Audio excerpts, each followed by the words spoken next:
दिल्ली सरकार में कैबिनेट मंत्री राजेंद्र पाल गौतम जी हमारे साथ बातचीत के लिए मौजूद। राजेंद्र जी, कल हर्ष का परिवार यहाँ गुजरात से यहाँ दिल्ली पहुँचा था। ये पहली बार था ऐसा कि कोई दलित परिवार से सीधा सीएम आवास खाना खाने पहुँचे और खुद मुख्यमंत्री ने उनको आमंत्रित किया था। मैं समझता हूँ ये गर्व का विषय है कि एक तरफ राजनीतिक पार्टी के लोग चुनाव से पहले दलितों के घर जाते हैं खाना खाने के लिए, दिखावा करते हैं, खाना भी बाहर से मंगवाते हैं, नई थाली मंगवाते हैं और वहाँ उनको साबुन वगैरह और सारी वो चीज़ें देते हैं कि साफ़ सफाई, एक्स्ट्रा साफ़ सफाई करके रखना, वो दिखावा होता है। लेकिन अरविंद जी ने को जब उन्होंने निमंत्रण दिया हर्ष ने कि आप मेरे घर पे खाना खाने आएंगे क्या, तो उन्होंने बड़प्पन दिखाया कि मैं आपके घर तो आऊँगा लेकिन उससे पहले आप मेरे घर आओ। हम लोग भारत के लोग हैं, ये जाति और धर्म कुदरत ने नहीं बनाए। हमें सबको एक इंसानियत के धर्म को मानना चाहिए। मानवता ही दुनिया में सबसे बड़ी चीज़ है। उन्होंने मानवता का परिचय देते हुए जो सम्मान दिया, उनको अपने घर बुलाया और उनके साथ पूरे परिवार ने उनके बैठ के खाना खाया। इससे कॉन्फिडेंस बिल्टअप होता है और देश में जो लोग नफरत का वातावरण पैदा करते हैं, जो जाति और धर्म के नाम पर उन्माद करते हैं, उनके लिए भी एक संदेश है।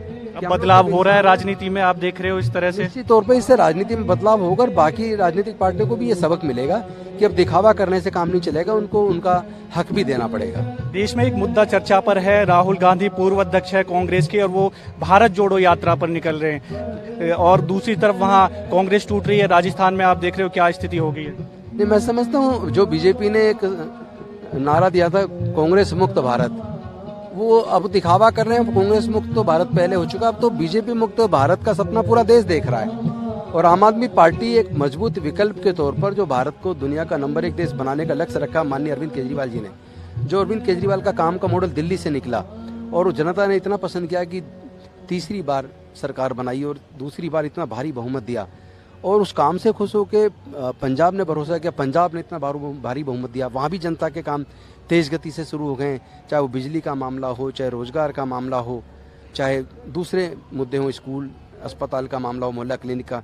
तो जिस तरह की शुरुआत मैं समझता हूँ काम की दिल्ली से हुई थी, पंजाब के लोगों ने शुरू किया और वहाँ सरकार बनाई। अब मुझे लगता है गुजरात, भारतीय जनता पार्टी शायद इसीलिए परेशान है, जो छापे मारने का नकली काम चल रहा है, जांच एजेंसियों का भेजा इस्तेमाल करने का, अब वो टूटने वाला है। क्योंकि गुजरात के अंदर आम आदमी पार्टी की एक बहुत मजबूत सरकार बनने वाली है। इससे ये संदेश पूरे भारत में गया, पूरे भारत के लोग चाह रहे हैं कि अब बीजेपी मुक्त भारत चाहिए, आम आदमी पार्टी चाहिए। क्योंकि बीजेपी ने जो सपने दिखाए थे 2014 में और जो सपने दिखाकर मोदी जी प्रधानमंत्री बने, भारतीय जनता पार्टी की सरकार बनी, वो सपने चूर चूर हो गए और वो सब धोखा साबित हुए, छलावा साबित हुए, सब झूठ साबित हुए। गुजरात में तो आम आदमी पार्टी चुनाव में जोर शोर से जुटी हुई है, हिमाचल में भी जुटी हुई है। क्या अगला जो राज्य रहेगा वो राजस्थान है आम आदमी पार्टी का विकल्प के तौर पर देखें वहाँ की जनता? पूरे देश के अंदर जहाँ जिस राज्य की जनता आम आदमी पार्टी को चाहेगी, वहाँ आम आदमी पार्टी चुनाव लड़ेगी और बहुत मजबूती से लड़ेगी। और मुझे पूरी उम्मीद है कि जैसे गुजरात के चुनाव से निपटेंगे उसके बाद पीएसी हमारी पार्टी की इस पे फैसला लेगी और निश्चित तौर पर राजस्थान हमारा अगला न केवल लक्ष्य होगा बल्कि राजस्थान के लोग, मैं जाता रहता हूँ, बहुत ज़्यादा पसंद कर रहे हैं आम आदमी पार्टी को।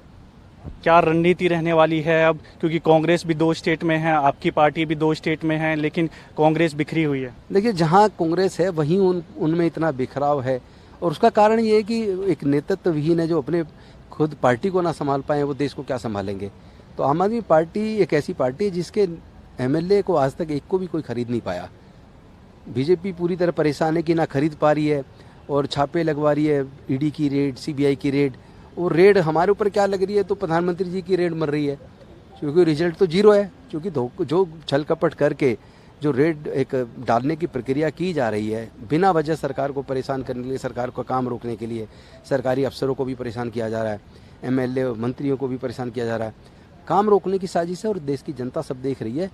तो ये क्या रेड मारेंगे, देश की जनता इनकी रेड मारेगी। बहुत बहुत शुक्रिया हमसे बातचीत कर लेंगे। तो ये थे दिल्ली सरकार में कैबिनेट मंत्री राजेंद्र पाल गौतम, जिन्होंने तमाम सवालों का बेबाकी से जवाब दिया। कैमरामैन मुकेश के साथ देवेश कुमार, टोटल न्यूज़, दिल्ली।